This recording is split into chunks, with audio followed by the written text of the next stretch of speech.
তৃণমূলের লোকজন আপনাদের কাছে ভোট চাইতে আসে। এখানকার অধিবাসী যারা, তারা সবাই তাদের কথা নিশ্চয়ই শুনবেন, কারণ এটা তো গণতন্ত্র। আমরা তো কাউকে বাধা দেবো না, বাধা দেওয়ার প্রশ্নই ওঠে না। এবং আশা করব তারাও দুর্বৃত্তদের সঙ্গে নিয়ে আসবে না। তবে তাদেরকে ৩-৪টে খুব সাধারণ প্রশ্ন করবেন যে তোমরা শিক্ষিত বেকারদের চাকরি চুরি করে, যারা পরীক্ষায় পাশ করেছিল তাদের চাকরি চুরি করে অযোগ্যদের চাকরি দিয়েছো। এটা কোর্টে তোমরা ধরা পড়ে গেছো। তোমাদের প্রাক্তন শিক্ষামন্ত্রী, তোমাদের ৬ জন আমলা, ১ জন এমএলএ, দুজন চেয়ারম্যান, দুটো সংস্থার, তারা বহুদিন ধরে জেলে গড়াগড়ি খাচ্ছে। কেন তোমরা এই বেকারদের, শিক্ষিত বেকারদের, যারা চাকরি পাওয়ার পরীক্ষায় উত্তীর্ণ হয়েছিল, তাদেরকে চাকরি দাওনি? প্রথম প্রশ্ন, যে যারা পরীক্ষায় উত্তীর্ণ হয়েছিল তাদেরকে চাকরি দাওনি কেন? যারা উত্তীর্ণ হয়নি তাদের জন্য তোমাদের নেত্রী দালালি করছেন কেন? যারা চাকরির পরীক্ষায় উত্তীর্ণ হননি তারা চাকরি করবে, আর যারা পাশ করলেন চাকরির পরীক্ষায় তারা শুকনো মুখে রাস্তায় ঘুরে বেড়াবেন। কেন এটা হচ্ছে, এর উত্তর তাদেরকে দিতে হবে। দ্বিতীয় প্রশ্ন, যে বিভিন্ন পৌরসভায় চাকরির জন্য যে বিজ্ঞাপন বেরিয়েছিল তার প্রতিটা চাকরি তোমরা হিসেব করে একেবারে দাম ধার্য করে লক্ষ লক্ষ টাকায় বিক্রি করেছো। তার জন্য তোমাদের দালাল, তোমাদের লোকেরা আজ জেলে গড়াগড়ি খাচ্ছে। তাহলে দ্বিতীয় প্রশ্ন হবে, তোমরা যেটা সরাসরি যারা পাস করবে তাদের দেওয়ার কথা ছিল, তাদের না দিয়ে অন্য লোকেদের কেন দিলে?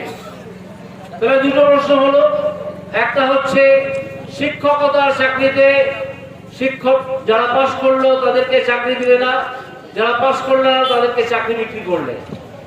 পুরসভার চাকরিতে যারা পরীক্ষায় দিল না তাদের নাম প্যানেলে ঢুকিয়ে চাকরি বিক্রি করলেন।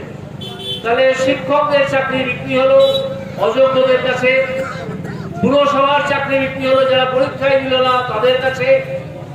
আর জিজ্ঞেস করবেন, তোমাদের খাদ্যমন্ত্রী এখন জেলে কেন? তিনি জেলে যাওয়ার সময় কেন বললেন যে দিদি সব জানে?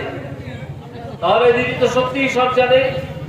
এখনো পর্যন্ত হিসেব পাওয়া গেছে এই খাদ্য চুরি করে, যেটা সাধারণ মানুষকে দেওয়ার কথা ছিল, দেওয়ার জন্য কেন্দ্রীয় সরকার, আমাদের নরেন্দ্র মোদীজির সরকার পাঠিয়েছিল, সেই খাদ্য চাল, গম, চিনি বিক্রি করে দিল অন্য জায়গায়।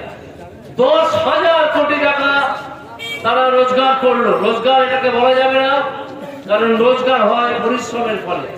সাধারণ মানুষ প্রতিনিয়ত পরিশ্রম করে দিনের শেষে বা মাসের শেষে যে টাকাটা রোজগার করেন সেটা রোজগার।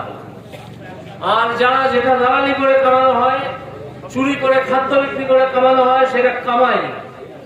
এই কামাইটা কেন করলে? কে তোমাদের অধিকার দিল আমাদের খাদ্য অন্য জায়গায় বিক্রি করে দেওয়ার? আর কিছু বলতে হবে না। এই 3টে প্রশ্ন, এই 3টে প্রশ্নের উত্তর আগে তোমরা দাও। যদি উত্তর দিয়ে আমাদের সন্তুষ্ট করতে পারো তাহলে তোমরা ভোট চাও, আর তা যদি করতে না পারো তাহলে এখান থেকে বিদায় হবে। অনেক হয়েছে। আর মা বোনেদের কাছে, দিদিদের কাছে আর একটা কথা বলবো, বলবেন যে তোমাদের যে নেতারা 12 বছর ধরে রাত্রিবেলা সন্দেশখালিতে ভদ্র বাড়ির মেয়েদের তুলে নিয়ে গিয়ে পিঠে খাওয়ার শখ হতো, এটা তোমাদের নেত্রী আটকাননি কেন? তিনি তো একজন মহিলা। মহিলাদের এই অসম্মান কেন তিনি হতে দিয়েছেন? এই প্রশ্নটাও মা বোনেরা, দিদিরা অবশ্যই করবেন। আর বেশ কিছু বলবো না, সন্ধ্যে নেমে এসছে প্রায়, বলার বিশেষ কথাও ছিল না, কিন্তু আমি যখন দেখলাম যে অনেক মানুষ এখানে এসছেন, পথেও বহু মানুষ আমাদেরকে অভিনন্দন জানিয়েছেন, তখন মাত্র 4টে পয়েন্ট আপনাদের কাছে বলে গেলাম। চাকরি বিক্রি, 2 নম্বর পুরসভার চাকরি বিক্রি, প্রথম হচ্ছে স্কুলের চাকরি বিক্রি, 2 নম্বর হচ্ছে পুরসভার চাকরি বিক্রি, 3 নম্বর হচ্ছে খাদ্য বাইরে বিক্রি করে দিয়ে 10,000 কোটি টাকার হিসেব এখনো পর্যন্ত পাওয়া গেছে।